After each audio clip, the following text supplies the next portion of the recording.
আমরা দুটো vital video পেয়েছি যেটা থেকে আমরা ক্লু পেয়েছি যে কিভাবে আগুনের সূত্রপাত হলো, বিশেষ করে যেই জায়গা থেকে লুজ কানেকশনের কারণে হয়েছে, যেটা আমরা ধরছি যে স্পার্কের কারণে, সেই জায়গার সেই ভিডিওটা আমরা পেয়েছি। সেটার একটা ভিডিও আমরা আশা করছি যে আমরা রিলিজ করতে পারবো। এবং অ্যাট দ্য সেম টাইম একটা কুকুর, আপনারা জানেন যে একটা কুকুর মারা গিয়েছে, হ্যাঁ, সেই কুকুরটা কীভাবে মারা গেল সেইটারও আমরা একটা ভিডিও পেয়েছি, আমরা ওইটাও রিলিজ করব। আপনারা দেখবেন, আমরা দেই, আপনি দেখেন, এটা আপনারা পাবেন। ক্রোম কমিটি যখন তাদের ফাইনাল রিপোর্ট দেন, স্যার পুরো একটা ঘন্টা তাদের রিপোর্টটা শুনেছেন এবং শোনার পরে পুরো টিমকে অভিনন্দন জানিয়েছেন তাদের ওয়ান্ডারফুল কাজ করার জন্য। এবং উনি তাদের কাছ থেকে লং টার্ম রিকমেন্ডেশন চেয়েছেন, যাতে ফাইনাল রিপোর্টে এই রিকমেন্ডেশনগুলো থাকে, যাতে সচিবালয়ে এইরকম কোনো ফায়ার আর যেন না ঘটে এবং সেটার জন্য যত রকমের ব্যবস্থা নেওয়া যায় সেই ব্যবস্থাগুলোর জন্য আমরা নিতে পারি। সে বিষয়ে উনি সবাইকে বলেছেন এবং বিশেষজ্ঞ মণ্ডলী স্যারকে জানিয়েছেন যে না, তারা তাদের ফাইনাল রিপোর্টে এই পুরো বিষয়গুলো থাকবে।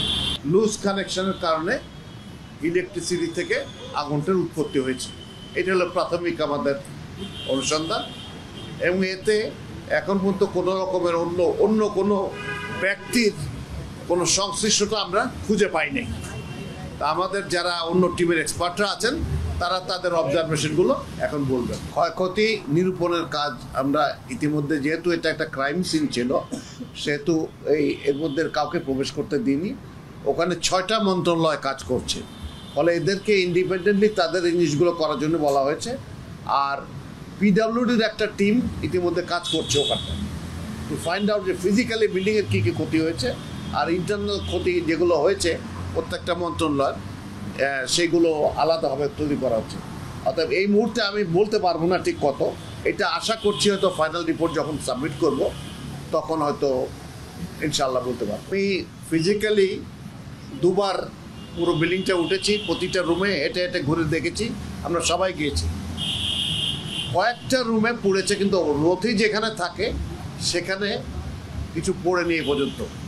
তারপরেও আমরা এই যে টিমকে এতদিন তো কেউ যেতে পারে নাই, আমরা এখন বলেছি যে ওনারা হয়তো কালকে বা পরশু থেকে মন্ত্রণালয়গুলো নিজেরা অডিট করা শুরু করবে। এখন এটা ক্রাইম সিন আছে, কিছু আলামতের ব্যাপার আছে, ফলে আমার মনে হয় না যে কোনো এতে অসুবিধা হবে।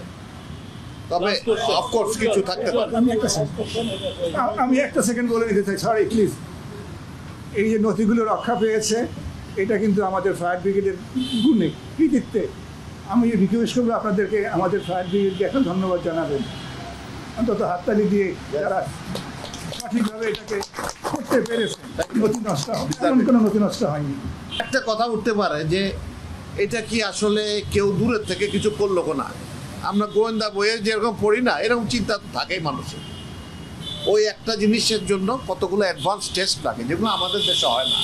নর্মালি এর আগে এই ধরনের সিদ্ধান্ত আমরা কোনো সময় নেই, বাংলাদেশে নেওয়া হয়নি। কিন্তু আমরা মনে করেছি যে এই ক্যাপাবিলিটি আমাদের থাকা উচিত। দিনকে দিন টেকনোলজি বাড়ছে, তা আমরা যদি এর সাথে পিক আপ না করতে পারি তাহলে আমাদের জন্য অসুবিধা। অতএব আমাদের বুয়েটের বিশেষজ্ঞ দল এবং ফায়ারের থেকে কিছু কতগুলো টেস্ট সাজেস্ট করা হয়েছে। কিছু টেস্ট অলরেডি আর্মি ল্যাবে চলছে, আর কিছু আমরা সিঙ্গাপুর এবং ইন্দোনেশিয়া পাঠাবো, যাতে এগুলো আসে এবং এই টেকনোলজিগুলো যেন আলটিমেটলি আমার নিজেদের ভিতরে আমরা বিল্ট ইন করতে পারি। এইটাতে আরও একটা জিনিস হচ্ছে যে একটা মেটাল কাটলে পরে কতদিন আগে কাটা হয়েছে সেটার যে টেস্টগুলো, এই টেস্টগুলো আমাদের এখন ক্যাপাবিলিটি নাই, সেগুলো ডেভেলপ করানোর চেষ্টা করব। ভিডিওর মাধ্যমে পেয়ে যেটা দেখেছি, যেটা আমরা আগের ভিডিও পাওয়ার আগে রিপোর্ট তৈরি করেছি, যেটা পুরোপুরিভাবে মিলে গেছে।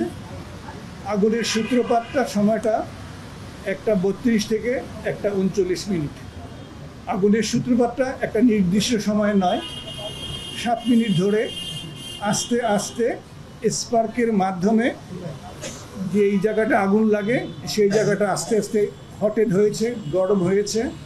প্রথম দিকে সেখান থেকে মেল্টেড ম্যাটেরিয়াল ঘষে ঘষে পড়েছে, তারপরে এটা এক সময়ে ইগনিশন টেম্পারেচারে গিয়েছে, তারপরে আগুন ধরেছে, আগুন ধরার সাথে সাথে ধোঁয়া হয়েছে এবং সেখানে আগুনের ফ্লেম তৈরি হয়েছে। ফ্লেমটা ভার্টিক্যালি উপর দিকে উঠে গেছে, আর ধোঁয়াটা সচিবালয়ের বিল্ডিংয়ের একটা টানেলের এফেক্টের কারণে পশ্চিম দিক দিয়ে পূব দিকে বেরিয়ে গেছে, যেটা আপাত দৃষ্টিতে মনে হয়েছে জিনিসটা দুই জায়গায়, আপাত দৃষ্টিতে দুই দিকে মনে হয়েছে। বাস্তবে সোর্স একটাই, কিন্তু বাতাসের গতি, বিল্ডিংয়ের ডিজাইনের ভিন্নতার কারণে দুই দিকে প্রবাহিত হয়েছে। এবং মোটামুটি 12 থেকে 14 মিনিটে এই মানে যে আগুনটা উৎপাদিত হয়েছে সেটা ফ্ল্যাশ ওভার হয়েছে, এটা চূড়ান্ত আগুনে রূপায়িত হয়েছে, যেটা ভার্টিক্যালি উঠে গেছে এবং যেটা নিবানো অত্যন্ত কঠিন পর্যায়ে চলে গেছে। এই যে একটা টানেল এফেক্ট এবং এই যে ফ্ল্যাশ ওভার হয়ে যাওয়া, যেই কারণে আগুনটা নিভাতে খুব কষ্টসাধ্য ছিল, সময় সাপেক্ষ ছিল। 6 তলার আগুনটা যখন ছড়িয়ে গেছে, 6 তলা না নিভিয়ে 7 তলায় যাওয়ার সুযোগ ছিল না, যার জন্য ফায়ার ব্রিগেডকে 6 তলা শেষ করেই 7 তলায় উঠতে হয়েছে, নিরুপায় হয়ে। জীবনের নিরাপত্তা বিঘ্নিত হওয়ার ভয়ে তাদেরকে জীবনের রিস্ক নিয়েই এই কাজটা করতে হয়েছে, যার ফলে বাড়তি কিছু সময় লেগেছে। আমি মনে হয় আপাতত এটাকে থামি, যেহেতু আরও অনেকে আছে। এবং এবার এই যে জিনিসটা আমরা বললাম মুখে, এটা আমরা প্রাথমিকভাবে ফায়ার ডায়নামিক্স থেকে একটা রিপোর্ট তৈরি করি। পরবর্তী পর্যায়ে পুলিশের সিআইডি ডিপার্টমেন্ট ওইখানকার ভিডিওগুলো সংরক্ষণ করেছিল, সেটা আমাদেরকে দেখে আমাদের এই অঙ্ক করা জিনিস আর ভিডিও জিনিস 99% মিলে গেছে। তো আমরা মোটামুটিভাবে নিশ্চিত হয়েছি যে আগুনটা এইভাবেই সৃষ্টি হয়েছে, এইভাবেই প্রোপাগেট হয়েছে। আরেকটা জিনিস বলতে ভুলে গেছি, সেটা হচ্ছে আগুনটা প্রাথমিকভাবে সচিবালয়ের উত্তর দিক থেকে দেখা গেছে, দক্ষিণ দিকে দেখা যায় না, যেটা বাড়ি থেকে সচিবালয়ে আমরা দেখি। সচিবালয়ে যখন দেখা গিয়েছে সেটা কিন্তু আগুন উৎপত্তির প্রায় 1.5 থেকে 2 ঘন্টা পরে। ততক্ষণে আগুনটা লোকালাইজ 2টা পয়েন্টে মনে হয়েছে, একটা 6 তলায়, একটা 8 তলার কোনায়। বাইরে থেকে মনে হয়েছে দুই টাকা আলাদা, অনেক দূরে। বাস্তবে ভিতরে এটা ইন্টারনালি কানেক্টেড ছিল, যেটা বাইরে থেকে বুঝতে অসুবিধা হয়েছে। লুজ কানেকশনের জন্য বেশ কিছু ব্যাপার বলতে হবে আমাকে। প্রথম হচ্ছে, যখন আমরা একটা সকেট লাগাই, this is a loose connection. যখন আমরা তার জোড়া দেই, দিস ইজ লুজ কানেকশন। দুটো আলাদাভাবে বলি। সকেটে যখন ঢুকাই, এই সকেটের অনেক সময় ম্যাচিং হয় না, তারপরে আমরা জোর করে ঢুকাই।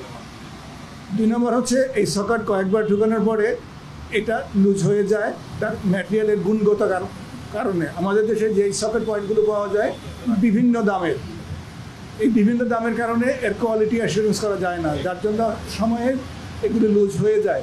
আমরা একই জিনিস যখন বারবার ব্যবহার করি, এটার একটা এইজিং এফেক্ট আছে, সময়ের সাথে এর কোয়ালিটিটা খারাপ হতে থাকে।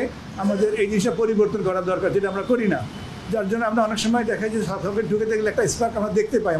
আমার মনে হয় আপনারা সবাই নিজেদের বাড়িতে যখন সকেট লাগান, কোনো না কোনো সময় স্পার্কটা দেখেছেন। আর যেটা হচ্ছে কানেকশনে যেটা বলি আমরা, জোড়া দেওয়ার ব্যাপারটা বলি আমরা, এটা আমাদের ব্যক্তিগত চরিত্রের ব্যাপার আছে। নিয়ম অনুযায়ী একটা তারের জোড়াটা হওয়া উচিত জাংশন টু জাংশন, কিন্তু আমরা মাঝখানে 2টা তার জোড়া দিয়ে পেঁচাই, একটা ট্যাপ দিই।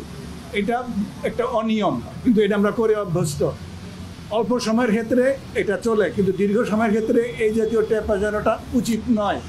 কারণটা হচ্ছে, এই ট্যাপগুলো যে গামটা থাকে, যে গামটা কোনোটা 6 মাস, কোনোটা 1 বছর করে গামটা চলে যায়, যার জন্য এই ট্যাপের আর গুণগত মানটা থাকে না। কিন্তু তখন আমরা পরিবর্তন করি না।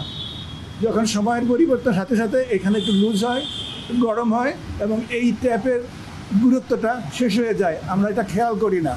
এটা আমাদের অভ্যাসগত কারণ, আমাদের চরিত্রগত কারণ, আমাদের ভুল। এ থেকে অ্যাভয়েড করার সবচেয়ে পদ্ধতি, নিয়ম আমাদের দেশে আইনে আছে, প্রতি বছর আমাদের লাইনগুলো চেক করার কথা, যেটা আমরা 10 বছরে করি না। এটা আমাদের ভুল। অর্থাৎ প্রত্যেকটা বড় বড় প্রতিষ্ঠানে রেগুলার একটা চেক লিস্ট তৈরি করে এগুলো চেক করা উচিত, চেক করা দরকার, এবং এটাকে লোড দিয়ে টেস্ট করা দরকার, আমরা করি না। যেটা এখন গার্মেন্টস ফ্যাক্টরি রেগুলার ভিত্তিতে করে, কিন্তু আমাদের সরকারি ব্যক্তিগত জীবনে আমরা এগুলো করি না, আমরা ভুলে যাই। এখান থেকে উৎপত্তি, এখান থেকে শুরু।